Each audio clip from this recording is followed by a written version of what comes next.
मैं सलाह पंचायत का मुखिया हूं, विपिन कुमार राय। और वैशाली जिला में ही हमारा भाई घर आता है, हमारा पंचायत आता है। तो हम अपनी समस्या लेकर आए थे डीएम साहब के पास, जो डीएम साहब हैं यशपाल मीणा। तो इनका जो रवैया है ये अच्छा नहीं था। और जब हम अपनी समस्या लेकर आए थे एक पंचायत का, चूंकि पंचायत सरकार भवन बनना था, वहां पर अतिक्रमण किए हुए कुछ लोग हैं जमीन को, जिसको सीओ के द्वारा और बीडीओ के द्वारा और एसडीओ के द्वारा खाली भी करवाया गया। और खाली करवाने के बाद एक बड़े नेताजी का फोन आता है उनके पास, क्योंकि डीएम साहब खुद हमको बोले अरे तुम्हारे नेता का फोन आता है। हालांकि उस नेताजी को मैंने मैसेज भी किया था, कई वीडियो में नाम भी लिया था मैंने। तो उसके बाद वो फिर से क्या कहते हैं कि ऑर्डर दे देते हैं कि भाई रहने दो। अब दोबारा लोग वहां पर जाके फिर गाड़ देते हैं तिरपाल। पंचायत सरकार भवन का निर्माण का जो कार्य था वो बाधित हो गया, रुक गया। इसी के लिए मैं एक आवेदन लेकर डीएम साहब के पास आया था कि सर वो एक कार्य हो रहा था मेरे पंचायत में, वो क्यों रुक गया। तो डीएम साहब का जो तरीका था हमसे मिलने का, वो तरीका अच्छा नहीं था। जैसे ही हम अंदर प्रवेश किए थे तो पहले तो हम गए तो बोले प्रणाम सर, भाई कोई अधिकारी है, हम लोग का एक संस्कार में भी बनता है। तो उन्होंने कुछ बोला नहीं। हाँ कौन हो तुम, उनका शब्द पहला निकलता है कौन हो तुम। बोले कि सर हम सलाह पंचायत के मुखिया है, विपिन कुमार राय नाम हुआ हमारा। हाँ क्या बात है। मैंने बोला कि सर हमको पंचायत सरकार भवन निर्माण के संबंध में बात करना है आपसे। हाँ क्या बात करना है। अरे तुम कैसा आदमी हो, ऐसा जमीन बताते हो जिसमें लोग विरोध कर देते हैं, वीडियो वायरल हो जाता है। हम कि सर सरकारी जमीन बताया जाएगा ना आपको, सरकारी जमीन में ही पंचायत सरकार भवन बनेगा। और जो एनओसी दिया गया सीओ के द्वारा, उसके बाद ही तो वर्क ऑर्डर पास हुआ। तुरंत वो कहते हैं इसको बाहर निकालो। ये बात बुरा लगा, क्योंकि एक जनप्रतिनिधि हूं मैं, जनता का आवाज हूं। अगर जनता ने मुझे वोट देकर चुना है, इसका मतलब वो अपनी आवाज बनाया है मुझे। फिर उन्होंने दोबारा मुझसे पूछा कि तुम मुखिया है कि तेरी मां मुखिया है। मैंने बोला सर मैं ही मुखिया हूं। तो फिर उसके बाद भी उन्होंने कई सारे शब्द कहे कि तुम नया नया अभी मुखिया बने हो। उन्होंने पूरे बात करते टाइम में 3 बार बोला कि अरे इसको बाहर निकालो। लेकिन मैं सैल्यूट करता हूं उन जवानों को जिन्होंने मुझे, किसी ने जबरदस्ती बाहर नहीं निकाला। और उसके बाद हम उनको बोले कि कम से कम मेरा आवेदन तो ले लीजिए सर, हम लिख के लाए हैं, पढ़ लीजिएगा।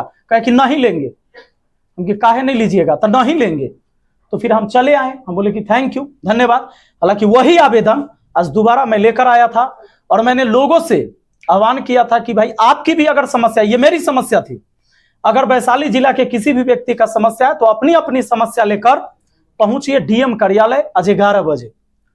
हजारों लोग आए यहां पर। जब हजारों लोग आए, बहुत सारे पुलिस प्रशासन की व्यवस्था भी थी, अच्छी बात है।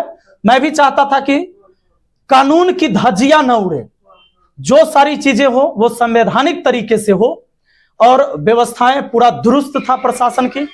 वहां पर बहुत सारे लोग पहुंचे, सब अपना अपना आवेदन लेके। हालांकि डीएम साहब गायब हो गए। अब पता ना काहे गायब हो गए, अब तो वही जानेंगे, आप लोग जाके पूछिएगा। क्योंकि इससे पहले मुझे पता चला था, कुछ लोगों ने बताया कि वीसी हो रहा था और कहा गया कि 1:30 बजे से मिलेंगे लोगों से। बहुत सारे लोग आवेदन लेके जब गए थे तो कहे कि 1:30 बजे से मिलेंगे। तो हम भी तैयारे थे, 11 बजे न गए, हम सोचे अब 1:30 बजे जाएंगे कि डीएम साहब मिले। लेकिन डीएम साहब हो गए गायब। तो अब मिले एसडीएम साहब। उन्होंने कहा कि सर आप अपनी समस्या मुझे बताइए और आपकी समस्या का समाधान हम करेंगे, इसकी जांच होगी, कार्रवाई होगी। तो मैंने उनको अपना समस्या बताया, अपना आवेदन दिया, उन्होंने आवेदन स्वीकार किया। और जितने भी लोग आए थे मैंने अपील भी किया कि भाई आप आवेदन दीजिए, चूंकि अब डीएम साहब तो गायब हैं, डीएम साहब है नहीं, तो आप उनको आवेदन दे सकते हैं। और मैं एसडीएम साहब से फिर जानना चाहूंगा कि कितने आवेदन आए और कितने आवेदन का निपटारा हुआ। हालांकि मैंने ये भी कहा है कि यह भी आश्वासन दिया जाए आवेदन लेने के बाद कि आपके इस आवेदन के समस्या का निपटारा कब तक होगा। चाहे कोई भी व्यक्ति, या तो वो राशन कार्ड बनवाता है, तो राशन कार्ड जब बनवाने जाएगा तो आप अप्लाई करिएगा, तो ब्लॉक की स्थिति यह है कि पहले रिजेक्ट हो जाएगा फॉर्म।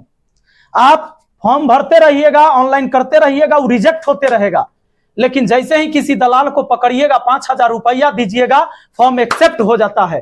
तो इसकी जांच होनी चाहिए। पूरे वैशाली जिला में एक सलाह पंचायत है जहां 5 केजी के 5 केजी राशन प्रति व्यक्ति मिलता है, बाकी जिला में क्यों नहीं मिलता है, यह सवाल बनता है। और आप सबको पता है, मीडिया बंधु है, आप पता लगाइए, जब डीलर के यहां राशन बटाता है तो आप लोग को जाना चाहिए। इसके बाद यही सारे सवाल हम उठा रहे थे। लेकिन हमारे ऊपर नोटिस निकाल दिया गया।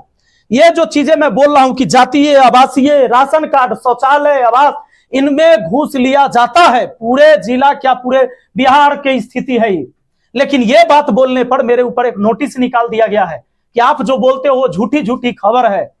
तो भाई भले ही आप मेरे ऊपर फरमान जारी कर दीजिए, ये आपके हाथ में है, लेकिन देखने वाला ऊपर विधाता भी है, उससे तो कम से कम डरिए। इस संसार में सर्वे सर्वा ना आप है ना हम है, हर किसी को एक दिन जाना है। मैंने एक दिन प्रेस कॉन्फ्रेंस किया था शमशान घाट से, क्योंकि वो अंतिम सत्य है, लोग वहीं पर पहुंचते हैं अंतिम में। तो किसी को यह गुमान न रहे, चाहे वो मुखिया हो, विधायक हो, मंत्री हो, संतरी हो, अरे मिलना तो उसी मिट्टी में सबको है। राजा हो या रंक, सभी का अंत एक सा हो। फिर किस बात का गुमान और किस पद का गुमान। लेकिन अगर आप पढ़ लिख कर आए हैं तो आप अपने समाज की उन्नति के लिए आए हैं, इसलिए इस पर कार्य करना चाहिए। और देखते हैं अगर कोई समस्या होती है तो फिर हम डीएम कार्यालय आएंगे, और कोई भी व्यक्ति का समस्या होगा तो मैं एक नंबर भी जारी करूंगा कि डीएम कार्यालय में, हालांकि अब आश्वासन दिया गया एसडीएम साहब के द्वारा कि कोई भी व्यक्ति कभी भी आएगा तो उनकी बातों को सुना जाएगा, आवेदन लिया जाएगा। और यह भी कहा गया है, हमने यह भी कहा था कि जब भी कोई आए तो आप पहले उसको बैठाइएगा और तब पूछिएगा कि क्यों आना पड़े, क्यों आना पड़ा है आपको। तो बताइए, झूठा झूठा आरोप लगा देगा तो हम लीगल तरीका से न जाएंगे।